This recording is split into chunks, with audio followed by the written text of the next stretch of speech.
অবশ্য পাগল কয়, কিন্তু আমার অতটা গায়ে লাগে না আর কি। হ্যাঁ মানে আমার পাগল বললেও কি না বললেও কি, আমি একজন ভ্রাম্যমান জাদুঘর। তো বিষয়টা হচ্ছে পথে আসতে যে ওই গেট দিয়ে যখন আমি ঢুকলাম তখন আমার কাছে অনেক কিছু ছিল, কিন্তু সবকিছু চিন্তাই হয়ে গেছে গা। এক নম্বর ছিল হচ্ছে ঝাল, যেটা আমার জাদুঘরে সংরক্ষণ করা ছিল। এরপরে ছিল হচ্ছে ওই যে কি বলে লেবু, লেবু আমার জাদুঘরে সংরক্ষণ করা ছিল। এরপরে ছিল হচ্ছে ম্যাঙ্গো, কি বলেন, ম্যাঙ্গো ছিল। কিন্তু আসলে আমি আসতে যে আমার কাছে ওগুলো সব চিন্তাই হয়ে গেছে। মানে এইগুলো নাকি আমাদের বাংলাদেশে খুব রিয়ার।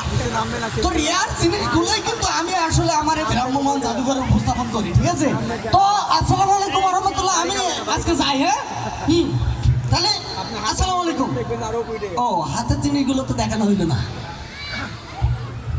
জি আমি হাতের জিনিসগুলো একটু দেখাই। অবশ্য আমার ভ্রাম্যমান জাদুঘরের যে জিনিসগুলা, এগুলো আপনি সারা বাংলাদেশের কোনো জায়গায় পাবেন না।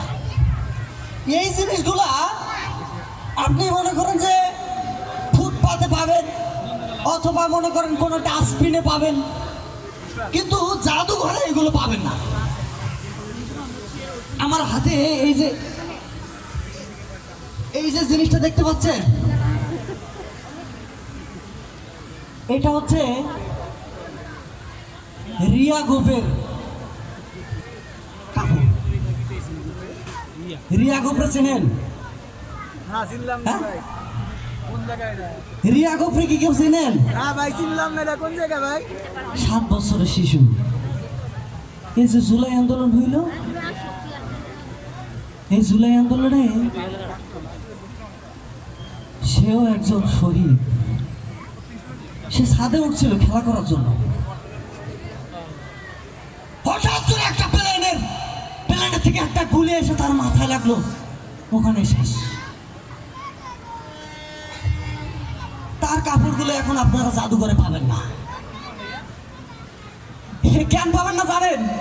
এই যে দেখেন, আমরা একটা সময় আসবে যে সময় আমরা জুলাইটাকে অস্বীকার করব। তার কারণ আপনারা কয়েকদিন আগে দেখেন না, আমাদের সেই হায়নার ছবি, সেই শেখ মুজিবের ছবি আপনারা কি এখনো জাদুঘরে দেখতে পান?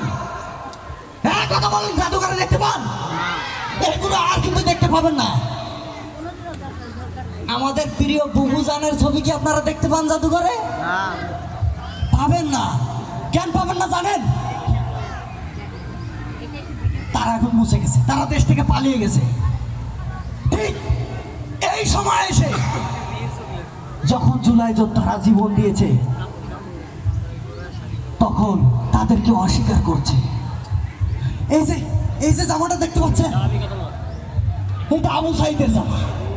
এইটাও আর কয়েকদিন পরে এই জাদুঘরে আর থাকবে না। খুঁজে নিতে হবে কোনো ডাস্টবিন থেকে। আপনারা জুলাইকে অস্বীকার করবেন, আপনারা জুলাইকে অস্বীকার করবেন। জাদুঘর থেকে চুলে ফেলা দিবেন তাদের জামা কাপড় গুলা, কেউ রাখবেন না। এই জামা কাপড় গুলা কেউ রাখবেন না জাদুঘরে, আপনারা সব ফেলাই দিবেন। আপনারা সংসদে বসে বসে কোন জুলাই হয় নাই? আপনাদের মধ্যে কি কোনো মনুষ্যত্ব নাই? হ্যাঁ, আজ পয়লা বৈশাখের দিন আইছেন, অথচ এই শহীদদের আপনারা খোঁজ নেন নাই। মূর্খের জাতি কোথাকার, অকৃতজ্ঞ। আপনাদের কাছে একটা অনুরোধ করে যাই, পয়লা বৈশাখ পায়ে জুলাইটারে ভুললেন না। পয়লা বৈশাখের আনন্দে জুলাইটারে ভুললেন না। এই শহীদের কাপড়গুলোরে আপনারা ভুললেন না। তাজা রক্ত দিছে তারা, তাজা রক্ত। এই রক্তকে অস্বীকার করেন না আপনারা, এই রক্তকে আপনারা অস্বীকার করেন না।